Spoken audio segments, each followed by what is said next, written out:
L'analyse factorielle discriminante AFD.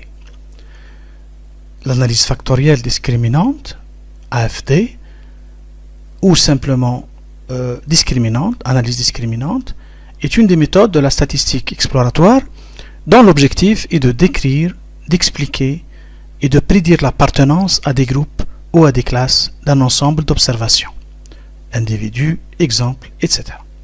à partir d'une série de variables prédictives appelées aussi descripteurs ou variables exogènes. L'AFD, bien qu'elle soit une analyse factorielle, est une méthode de classification dite supervisée, puisqu'on connaît l'affectation des observations aux groupes ou groupes prédéfinis. Et on veut savoir si les groupes se distinguent clairement les uns des autres, ainsi que les critères qui permettent de les distinguer. L'analyse factorielle discriminante peut être très utile pour la recherche en architecture, surtout que cette dernière s'intéresse beaucoup aux questions de classification, de typologie, d'élaboration de taxonomie, etc.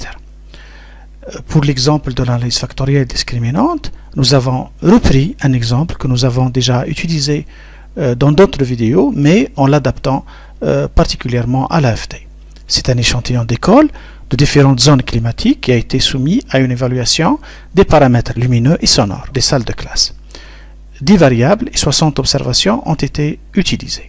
On cherche à décrire, expliquer et prédire l'appartenance à des groupes prédéfinis, des zones climatiques. Et on veut savoir si les groupes qu'on connaît déjà, ce sont les zones climatiques, puisque l'affectation est déjà faite au niveau des données, se distinguent clairement les uns des autres, ainsi que les critères qui permettent de les distinguer. Le tableau des variables est clair. Nous avons un ensemble de variables quantitatives continues au nombre de 9, le niveau d'éclairage naturel mesuré, la surface totale des fenêtres éclairantes mesurée également, la lisibilité de l'écriture au tableau évaluée, le soleil gênant évalué, l'éblouissement évalué, l'audibilité des propos de l'enseignant évalué aussi, les bruits extérieurs évalués, les bruits d'impact et enfin l'écho. Et la variable de groupement, c'est la zone climatique ou les différentes zones climatiques, qui est une variable qualitative nominale. Pour réaliser l'analyse discriminante, nous avons le jeu de données dont on a parlé tout à l'heure et dont on a ôté 2 variables pour conserver la variable de groupement, la zone climatique, avec 3 modalités, littoral, haut plateau et Sahara, et puis une série de variables ordinales, lisibilité de l'écriture au tableau, soleil gênant, pénétration de soleil gênant, occurrence de l'éblouissement, l'audibilité des propos de l'enseignant, les bruits extérieurs, le bruit d'impact et l'écho. Cette variable qui vont jouer le rôle de descripteur ou de variable exogène et la variable de groupement, ce sont là les conditions de l'analyse discriminante. Pour réaliser cette analyse, on va donc cliquer sur Analyse et classifier Analyse discriminante. La boîte de dialogue s'affiche. Dans la case variable de regroupement, je vais mettre la zone climatique et le logiciel demande la plage. Puisque j'ai 3 modalités, je vais définir la plage ainsi avec le minimum de 1 et le maximum de 3. Et je clique sur Poursuivre. Le reste des variables, je vais les mettre dans la case des variables indépendantes ou descripteurs ou encore une fois exogènes. Voilà.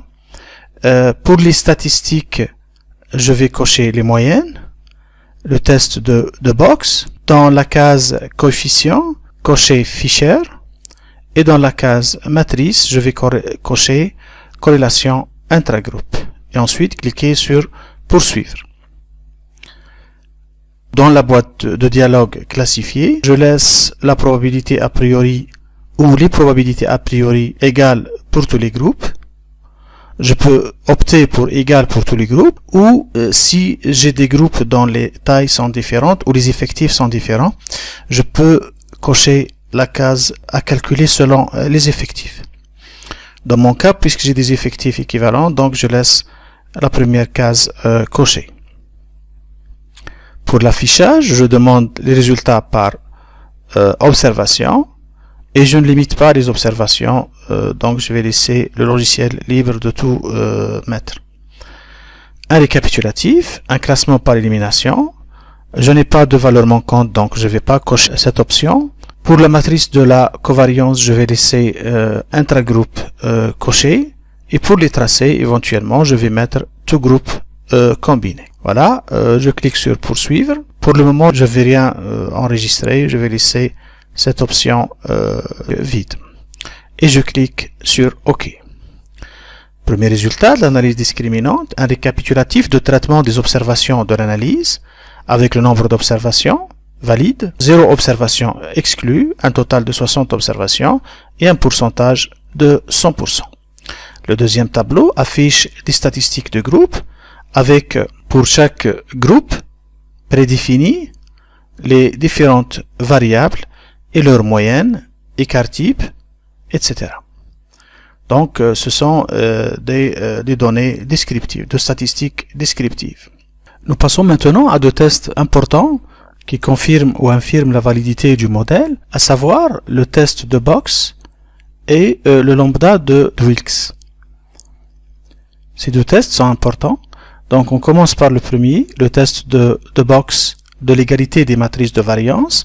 Donc, l'hypothèse nulle de ce test stipule une égalité des variances. Ici, le résultat donc de la significativité donne 0,01, largement inférieur à 0,05, donc le seuil alpha de la p-value, ce qui nous permet de rejeter l'hypothèse nulle et de conclure à l'inégalité des variances entre groupes. Voilà, c'est ça qui est important. Il y a aussi les valeurs de la corrélation canonique qu'on peut voir et lambda de Wilks.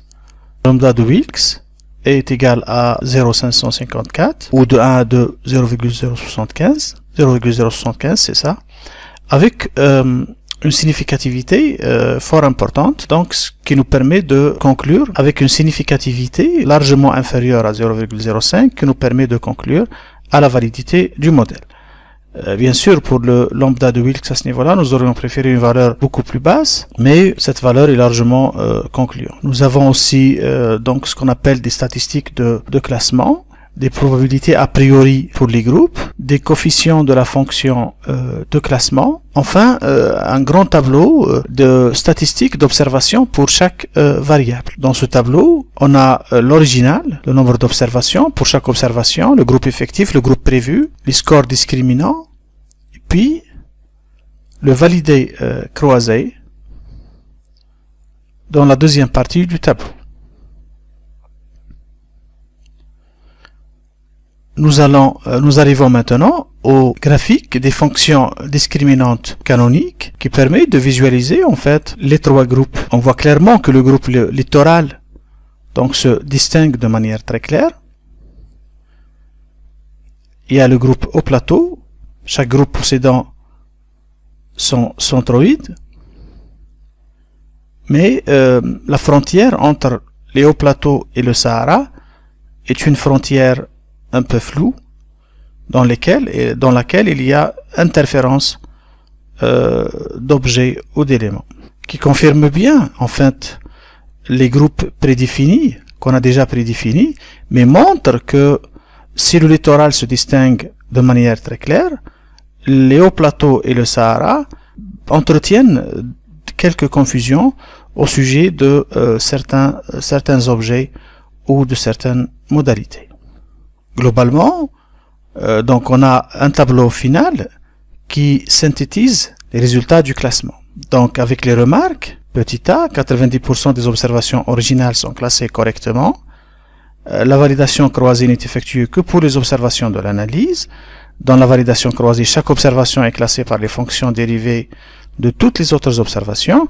Et au final, 88,3% des observations validées croisées sont classées correctement.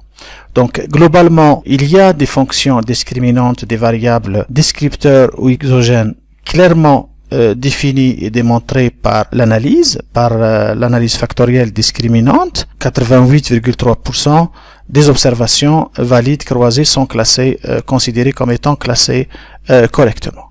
Et ça confirme ce que nous pouvons voir au niveau de ce graphique intitulé fonction discriminante canonique. Voilà en gros ce qu'on appelle l'analyse factorielle discriminante.